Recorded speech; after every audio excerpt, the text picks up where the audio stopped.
가게 사는 증시 각도기. 각도기. 안녕하세요. 전문투자증시 아침판 안지원입니다. 네, 안녕하세요. 각도기 박사한전입니다. 네.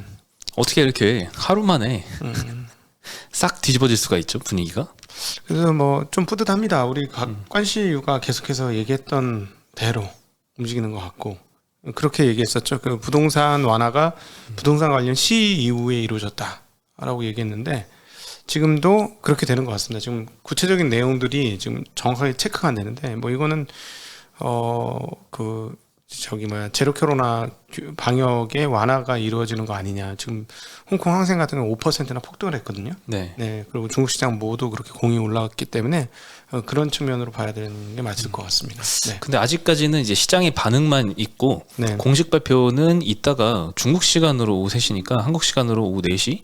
네, 오늘 기준으로 오후 4시 정도에 이제 나온다고 하는데 네. 공식 발표를 한번 봐야 될 것 같아요. 일단 어제까지만 해도 분위기가 조금 달랐던 게 네. 뭐 신영증권에서도 이제 리포트를 언급을 해드렸었잖아요. 네. 지준율 인하를 한 건 어떻게 해석해야 되냐? 이 제로 코로나 정책을 조금 더 유지를 할 것이다라는 의지의 표명이다라고 좀 해석을 했었거든요. 그런 자료가 어제 뭐 여러 증권사에서 나왔는데 오늘 만약에 공식 발표를 해서 네.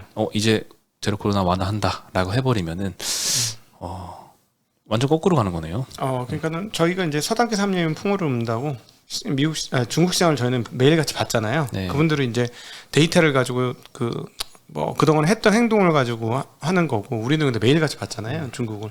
저희가 보기에는 그래서 오히려 시위가 나쁜 뉴스가 아니다.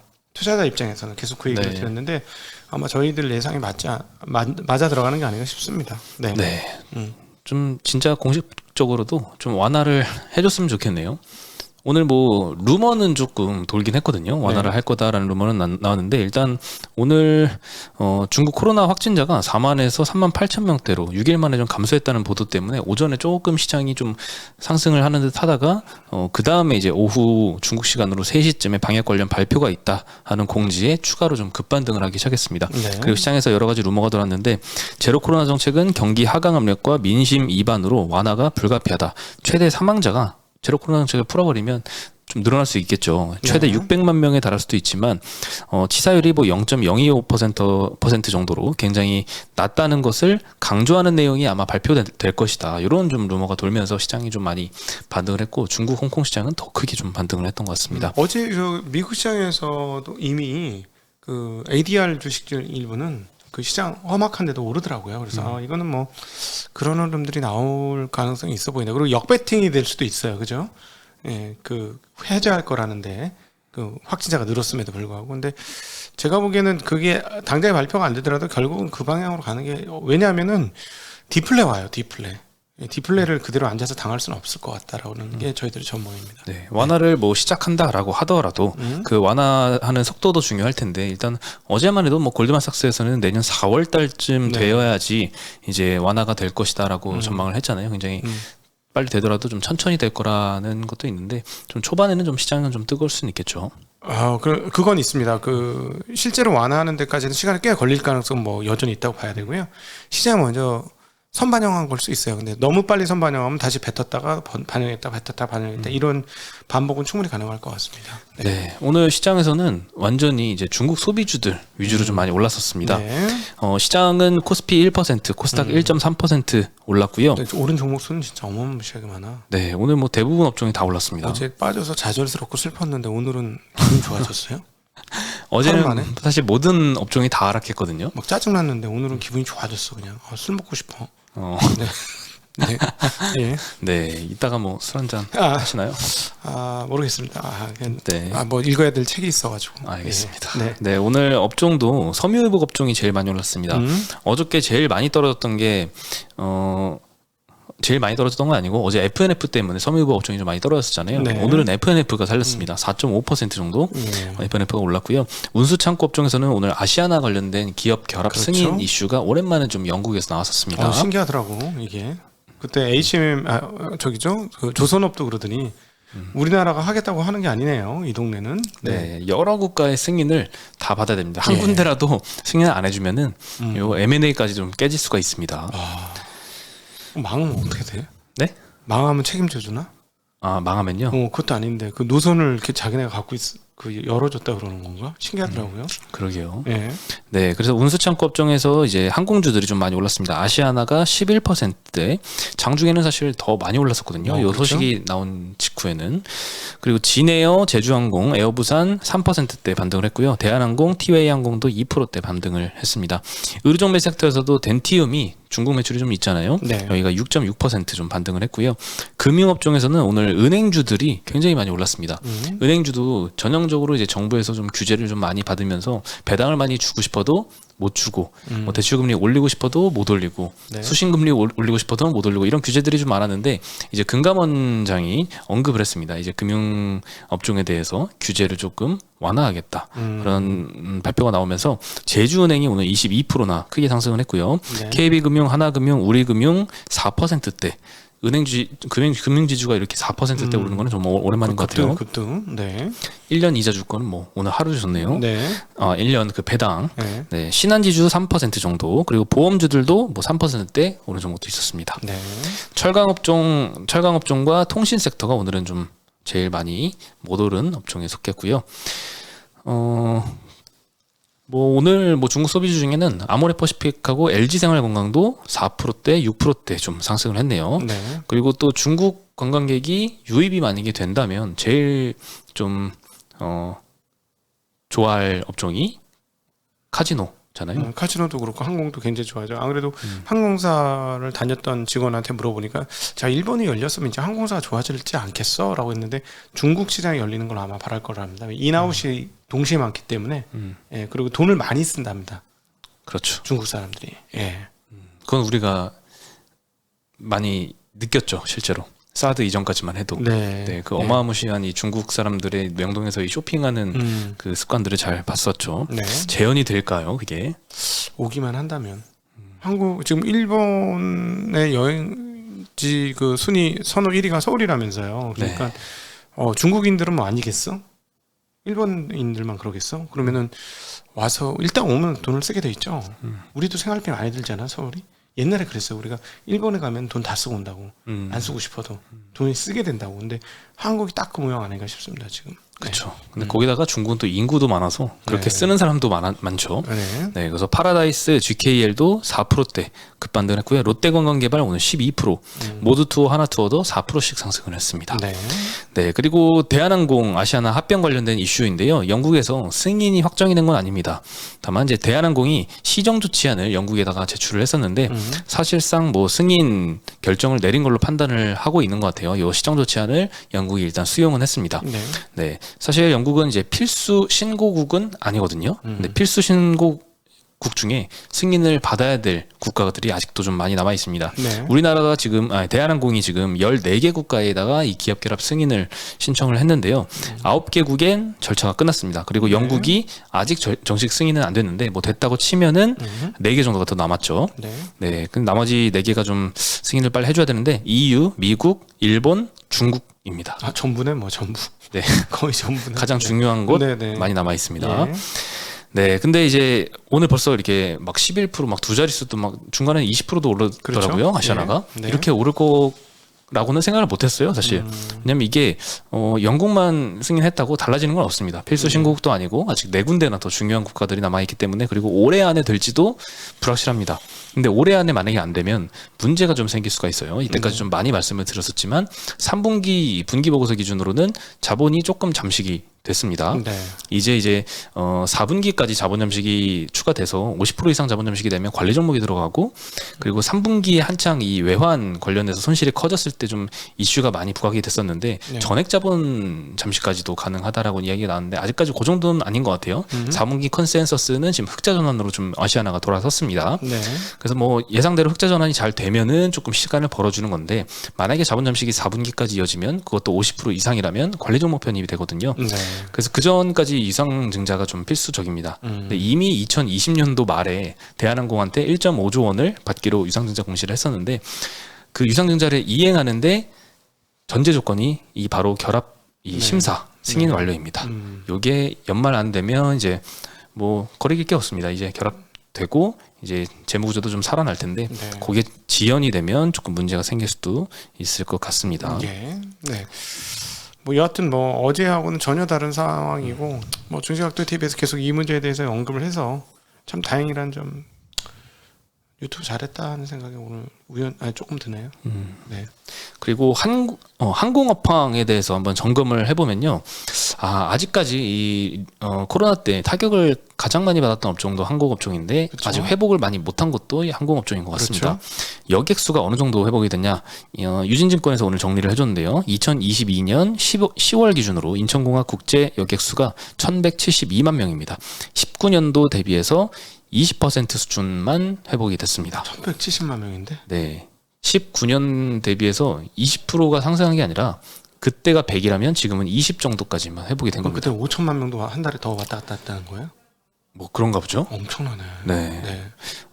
그리고 노선별로는 미주가 53% 회복을 했습니다. 네. 절반 정도 제일 많이 회복이 됐고 유럽이 30% 가까이, 동남아 27%, 일본이 8%. 근데 일본은 최근에 지금 이제 여러 규제가 완화가 됐죠. 네, 이제 막 회복 시작하는 굉장히 빠른 속도 한 내년도 중반이면 거의 다 회복을 하겠죠. 네. 근데 이제 중국도 만약에 제로 코로나 정책이 조금 완화 속도를 좀 빨리 해준다면 회복이 될 것 같은데 중국이 사실 좀 중요합니다. 코로나 이전 기준으로는 중국이 국제 여객수 20% 비중을 좀 차지를 했습니다. 네, 그래서 요게 좀 빨라지면 항공업 회복이 좀 네. 빨라지지 않을까. 우리 저기 한번 모셔야 되겠네요. 조선의 공모 모셔야 되겠어요. 네. 분위기 바뀌어지니까 모시죠. 한번 모셔야 되겠습니다. 알겠습니다. 네. 안 그래도 12월 전에 한번 모시기로 했었잖아요. 네. 제로 코로나 정책이 조금 완화가 결정이 되고 네. 그다음에 이 중국인들 좀 속도가 좀 회복 속도가 좀 진행이 되면 그때 좀 점검을 한번 해보면 좋을 것 같습니다. 한번 뭐 승부 걸어야 될 때가 오는 것 같은데 드디어. 네, 죽었던 업종이라서. 리오프닝 드디어 네. 이제 드디어 리오프닝인가요? 리오프닝 얘기한 지 1년 반 만에 진짜 리오프닝 되네. 와. 네, 뜻하니까. 네. 그리고 뭐 항공업종에는 여러 가지 고려해야 될 것 중에 요즘 중요한 게 환율이 조금 안정세로 가고 있죠. 네. 왜냐하면 항공사들은 대규모 외화 부채가 많습니다. 특히 이제 항공기 도입을 일시불로 하는 게 아니라 외화 리스. 부채를 껴서 이제 네. 리스로 하기 때문에 환율이 중요한데요. 1,440원 고점 찍을 때만 해도 굉장히 뭐 전액 자본 잠식으로 다 갈 것이다 이런 우려가 좀 컸었죠. 최근에는 1,320원대까지 좀 하락을 하면서 이 우려를 조금 덜고 있는 것 같습니다. 네. 그리고 외화 관련 손실들로 이제 3분기에 대부분 항공사들이 좀 자본 잠식된 곳들이 많거든요. 4분기까지 좀 환율이 이대로 좀 안정세로 계속 가준다면 조금 외환 관련 손익은 개선이 되지 않을까 싶습니다. 네. 유가도 또 하나의 변수죠. 항공유가 배럴당 160달러 수준까지 올라갔다가 120달러 수준까지 하락하고 지금 횡보를 좀 하고 있습니다. 근데 2019년도 이 코로나 이전에는 항공유가 한 70에서 80불 정도였거든요. 이때 비교하면은 아직도 굉장히 좀 높은 수준이긴 합니다. 네, 그리고 은행 관련돼서 이제 금감원장이 은행의 주주 환원 정책에 대한 당국 개입을 최소화하겠다라는 발언을 했습니다. 네. 지금까지 금융지주의 한 절반 정도 손익을 좀 차지를 했었잖아요. 은행이 거의 대부분이었는데 이 배당을 굉장히 제한 조치를 하면서 멀티플이 제한을 좀 많이 받았었습니다. 근데 이게 만약에 해소가 되면 멀티플 상향 요인이지 않을까 생각이 들고요. 현재 금융지주의 현금 배당 수익률 컨센서스 자료를 봐도 6에서 8%까지 형성이 돼 있더라고요. 네. 이게 뭐 지방은행이 그런 게 아니고 흔히 알고 있는 뭐 하나금융이나 뭐 KB는 조금 낮고요. 네. 신한도 조금 낮고 우리금융이 좀 높고요. 이런 데서 뭐 8%까지도 주는 기업들이 좀 있고요. 지방은행은 조금 더 높습니다. 네. 네. 근데 이런 움직임이 최근에 좀 바뀌기 시작한 것 같아요. 뭐 얼마 전까지만 해도 수신금리도 좀 규제를 많이 했죠. 자금시장 안정화를 위해서 수신금리를 막 예금금리를 5% 이상씩 줘버리면 다 예금을 하러 가잖아요. 그렇죠. 네, 그래서 자금 시장을 좀 안정화시키기 위해서 이것도 좀 제한 조치를 좀 걸었던 것 같고 은행채 발행도 너무 많이 하지 말라 이런 여러 가지 좀 요구 사항들이 있었는데 앞으로는 조금 바뀌기 시작하지 않을까 싶습니다. 그래서 오늘 금융지주들이 뭐 하나금융, KB금융은 4%대, 우리금융도 4%대 네. 굉장히 크게 상승을 했었습니다. 네, 지금 중국 공무원 연합방역통제센터에서 60세 이상 노년층 접종률 재고 방안을 발표했다고 합니다. 겨우 이거야? 아닐 텐데 뭐가 좀 더 나와야 될 것 같은데. 더 나오길 바랍니다. 네, 예. 네, 내일 또 거꾸로 가면 또 안 되죠. 거꾸로 갈 수도 있어요. 왜냐면 시장이 왜냐면 중국 시장이 그게 좀 더 심해요. 미국보다 뭐랄까 우물가에 숭늉 참는 거 있지 않습니까? 좀 심합니다. 그게. 그래서 너무 뭐 지수가 5%씩 오르락 내려가는 건 좀 말이 안 되잖아요. 근데 계속 그런 일이 좀 자주 있는데 그럴 수 있을 것 같아요. 근데 완화를 하는데 완화는 6개월 동안 하는데 시장은 벌써 하루 이틀 만에 그 뉴스 전하고 다 올라버려. 그럼 또 6개월 있다 할 거니까 빠져야 되잖아요. 그런 주고받고는 계속 있을 가능성이 매우 높을 것 같습니다. 네, 오늘 우리가 지금 기대를 하고 있는 것만큼 뭔가 공식적인 완화책이 발표가 돼준다면 다행인데 그 기대를 못 미친다면 다시 뭐 거꾸로 갈 수도 있겠죠. 그럼에도 불구하고 이제 환율을 보면 중국과 한국 거의 0.9%씩 강세거든요. 그러면 이게 뭐 이것과 관련된 뉴스가 안 나온다고 보기는 어렵고 나오는데 기대를 충족하느냐 아니냐 그게 중요해 보입니다. 네.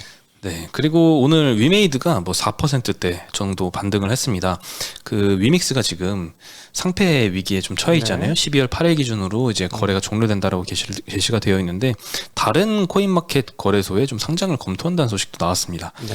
여기에 그냥 완전한 해결책은 아닌 것 같아요. 근데 지금 국내 가상자산 거래소 사업자가 총 27개 정도가 되는데 이 중에 닥사 회원사인 5개를 제외하고 나머지는 위메익스의 이 상장 폐지 결정에 영향을 받지는 않는다고 합니다. 그러니까 거래소가 많으니까 아무 데서 다 할 수 있는 거죠. 네. 뭐 지금 시장이 여러 개다 이 말이죠. 문제는 근데 이 닥사 회원국이 아닌 곳은 거래가 안 되겠지 별로. 워낙 그 실명 인증이 안 되기 때문에 네. 뭐 거래가 그렇게 많지는 않을 것 같아요. 네네. 그래서 이쪽에 뭐 상장을 한다고 해도 크게 뭐 가격이 회복이 되기는 좀 어렵지 않을까 생각이 들고요. 지금 위믹스 거래가 85%는 업비트에서 일어나고 있다고 합니다. 네. 네, 많이 그쪽에 좀 쏠려 있죠. 그래서 위메이드는 어쨌든 요 이슈하고 좀 별개로 온보딩 절차를 계속 진행을 한다고 합니다. 연말까지 원래 100개의 게임을 온보딩 하겠다라고 했는데 지금 한 21개 정도 온보딩 됐고요.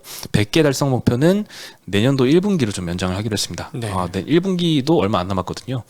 빨리 될지는 모르겠지만 일단 본업 이 가상자산하고 연결된 P2E 게임 요거는 계속 이제 본업하고 연계해서 잘 살려내겠다는 계획을 계속 갖고 있는 것 같습니다. 근데 사실 게임으로 이익이 많이 나면은 이 정도 난리 부를 수는 안 날 텐데 좀 안타까운 대목입니다. 네. 근데 뭐 사실 P2E 관련된 이 멀티플은 다 떨어졌습니다. 아닐걸? 왜냐면 이 회사 돈을 그렇게 못 버는데 1년에 1,000억 못 버는데 1,000억 못 벌잖아요. 근데 이제 1,000억 안 21년도에 P2E 그 유행을 타면서 올랐던 네. 주가는 도로 다 빠졌습니다. 3만 원에서 뭐 20 몇만 원인가요? 10몇만 원인가요? 올라갔다가 다 떨어졌으니까. 지금 컵드스를 비롯한 게임 대형 업체들은 10배 채 제대로 안 될걸요? 이익 대비 10배, 4배 정도밖에 안 돼요. 그러면 위메이드만 이익 대비 10배 이상 받아야 된다는 그게 위믹스 없이 해석이 될까? 하는 생각이 좀 있습니다. 네. 네. 네. 마지막으로 이제 단기 금융시장에서 전단체 금리는 아직 좀 높은 상황인 것 같아요. 내일 발행될 하나증권에서 신용보강한 전단체 제일 높은 신용 등급입니다. A1 등급이 8.7%에 지금 발행 예정입니다. 네. 네, 이쪽도 지금 정부가 최근에 좀 많이 개입을 하고 있는데 조금 안정이 되는 모습은 잘 안 보이는 것 같아요. 아직까지 돈맥 경화죠. 네, 이 효과가 좀 통하는 것도 있는데 안 통하는 것도 좀 있는 것 같습니다. 네. 네, 오늘 소식은 여기까지입니다. 네.